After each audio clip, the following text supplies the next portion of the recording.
So today we're going to be talking specifically about supported education.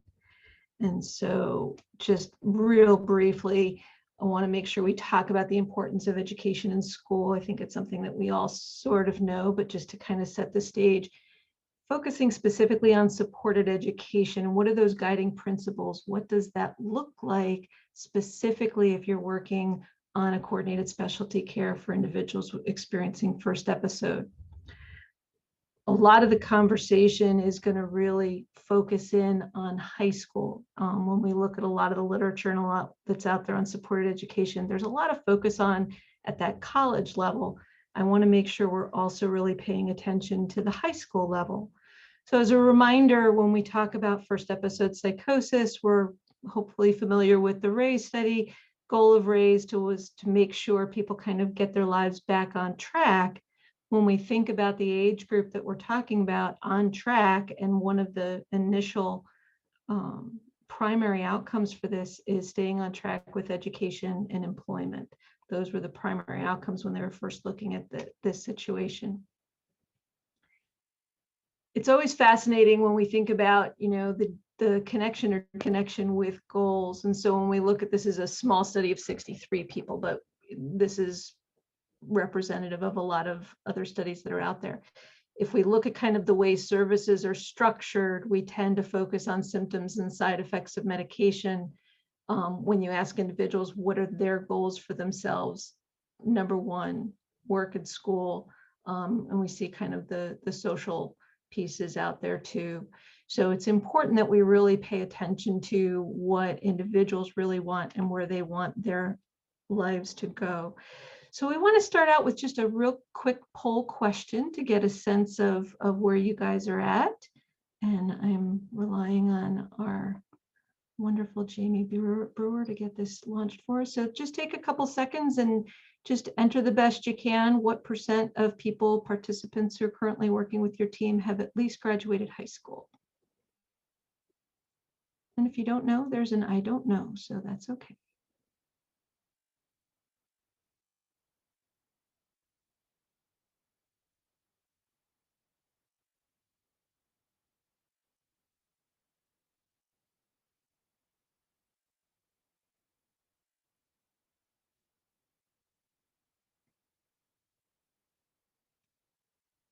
Looking for a few more people. There we go. So interesting that we have more than half, almost all. We also have about a third people who don't know, and that's okay. We'll kind of talk about that as we kind of go throughout here. Is who knows what and how do we know what we know?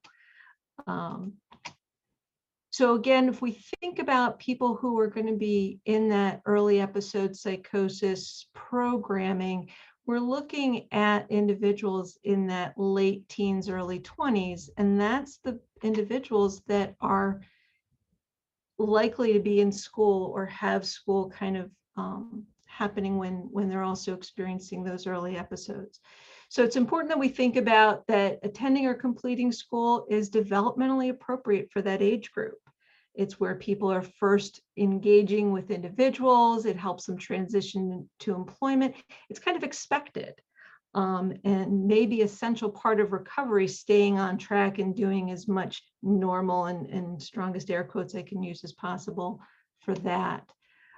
When we talk about developmental issues, academic attainment is obviously key, but also really developing peer relationships and how we interact with peers and other social relationships that we might have going.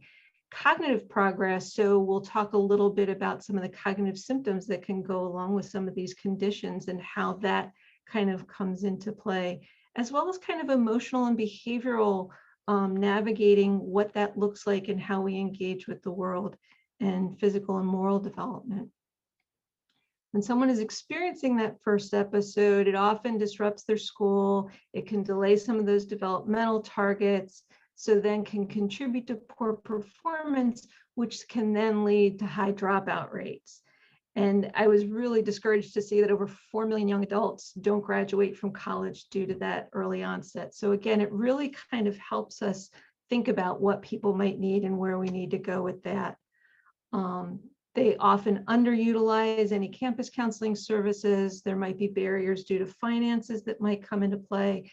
Lack of social support. So again, when we think about kind of the family education and helping people find that social network, people, are finding that lacking social support is something else that keeps people from continuing with their education. And that students feel stigmatized both by faculty and the other students, especially depending on what their experience and how they interact with people, what they might kind of know about what they're experiencing. This last barrier, though, is something that I want to make sure that we just keep on the screen by itself for just a second. And that's that what can happen sometimes is mental health professionals can actually discourage people from either staying in school, continuing with school, re-enrolling in school, feeling that it's too stressful. And that's where our supported education really comes into play. We don't want that to be the barrier for people being able to return or stay in school. So again, we've kind of gone over some of these, but also increased absence from school and disengagement. The functional decline is often what happens before we actually start seeing clinical symptoms. So when people think of psychosis, they think of delusions, hallucinations, some of those kinds of things, but some of the functional pieces really come into play a lot earlier. And that's the part that can really derail people sometimes from their educational pursuits. So again, just kind of revisiting what might be happening in that time frame and how we can kind of intervene. So we have our next poll question. And I'm going to let Jamie kind of put this up for us. How many of your team are currently enrolled in any type of school?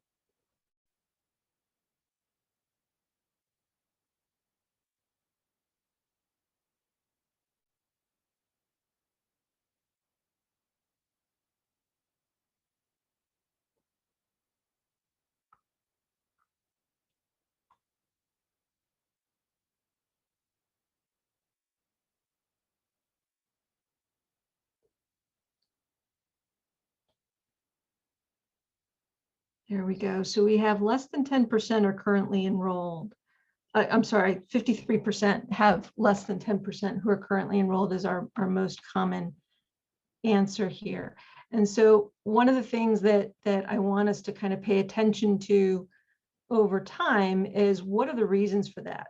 So some could be that they're done with school, they're on with work, things like that, but also to think about the ones who aren't there. So let's make sure we're kind of thinking about that as we go. Supported education has actually been around for decades and has existed across a variety of different systems and structures, and really kind of helps us look at what do people need to be successful with education. Moving into supported education in the behavioral health universe has maybe been a little bit more recent. And then I'm going to specifically focus on the Becker-Swanson-Drake-Bond model of supported education, which you'll see is mirrored against what we know for IPS supported employment. But it's currently the only model that specifically focuses on individuals who experience that early episode of psychosis. So we can kind of think about where it works and where it doesn't work. And they define supported education as systematic assistance in pursuing those educational goals, aims at maximizing vocational aspirations, minimizing disability. So when we're thinking about what kinds of supports we want to provide to individuals on our teams, we want to really try and focus on these core principles. So focusing on mainstream education wherever possible, making sure that anyone who wants to engage in school can engage in school, and we're going to provide whatever supports we need to provide. Obviously, attention to preferences and strengths is throughout coordinated specialty care. Rapid engagement and expeditious enrollment. So again, not making people jump through hoops in order to be able to do what they want to do with school. Individualizing that support and advocacy. And we're going to talk a little bit more about some of the support and advocacy pieces.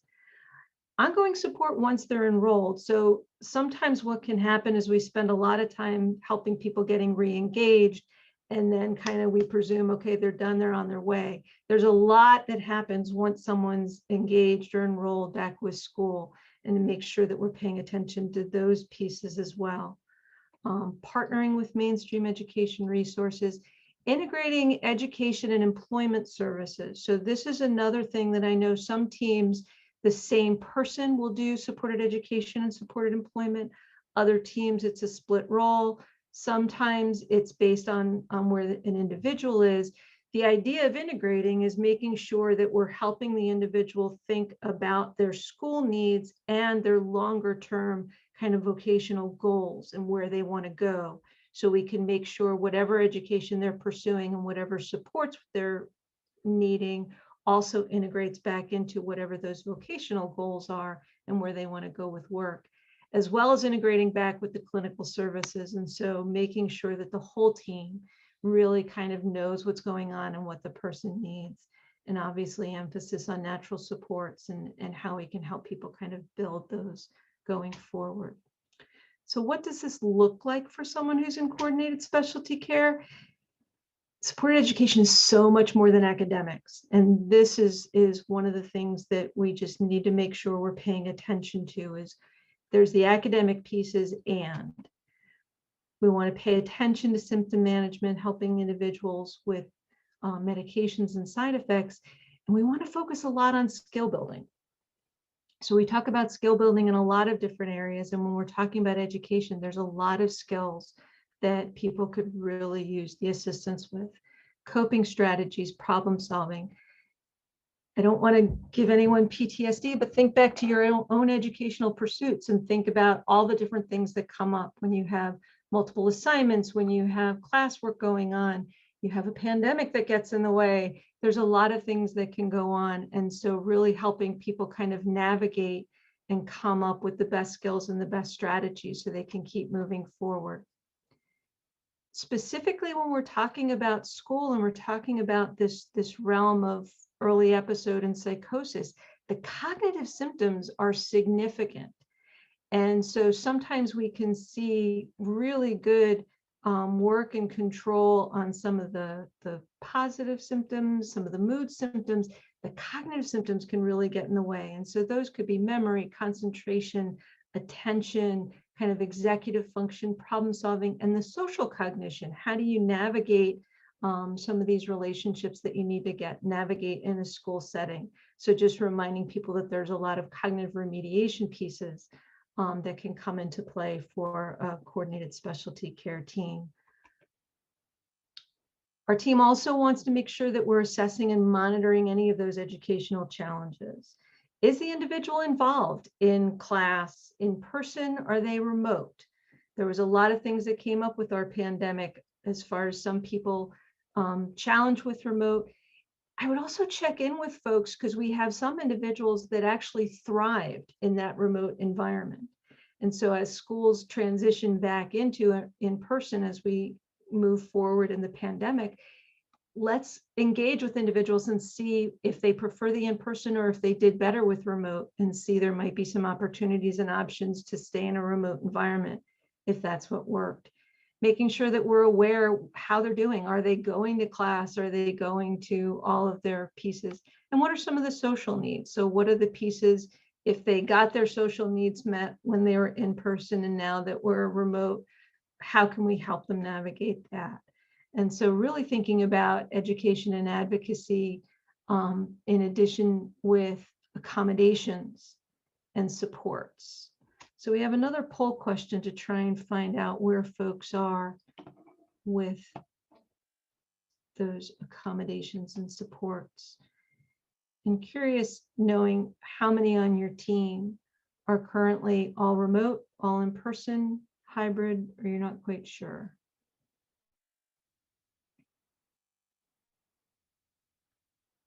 And this is of those who are in educational programs.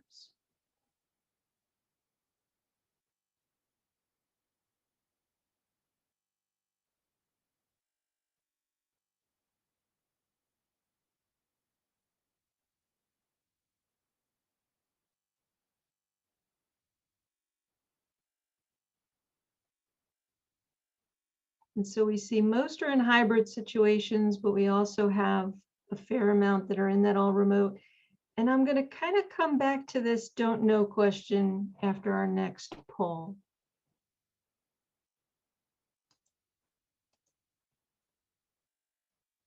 And take a little bit of time to talk about accommodations and supports.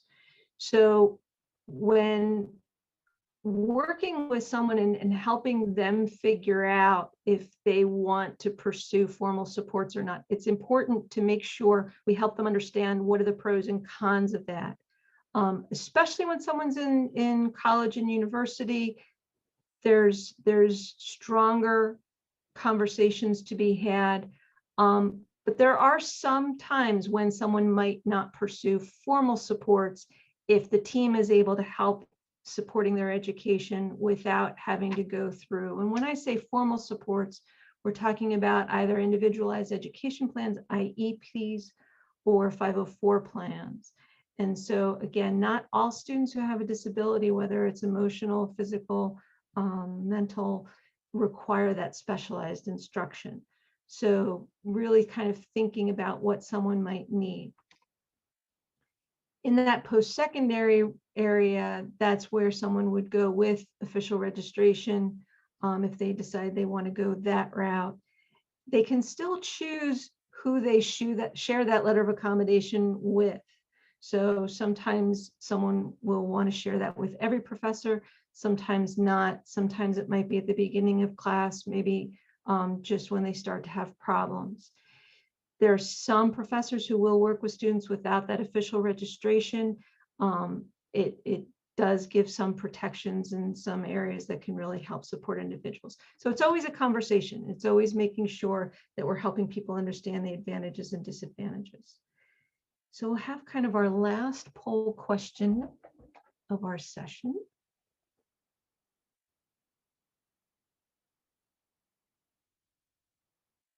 And again, this is just of people who are currently enrolled in an educational program. How many of them have a formal plan for accommodation?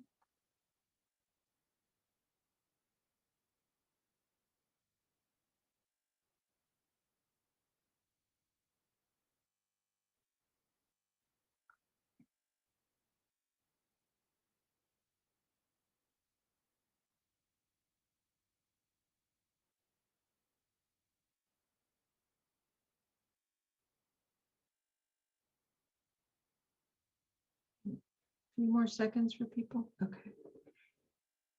And so again, we have 20% don't have a formal plan. I would encourage us to think about if that's in their best interest and if that's part of their choice. If we're able to support them in the ways they need to, that's great. So a couple seconds about the I don't know. We intentionally wanted to have I don't know as a choice for people in these polls. It's important that the whole team really knows what's going on with everyone. And so even if you're not the one who's supporting their educational pursuits, it's still important that you know that the person is in school, that they do have a formal plan, or that they do need some supports moving forward so that you can make sure that you're supporting them along the way. So thinking about what supports and accommodations might exist, we need to think about the context. So when we're thinking about symptoms associated with psychosis or medication, might be mild to severe paranoia, social anxiety, concretely voices or disorganized thinking, depression, anxiety, the cognitive difficulties we talked a little bit before, as well as kind of lethargy.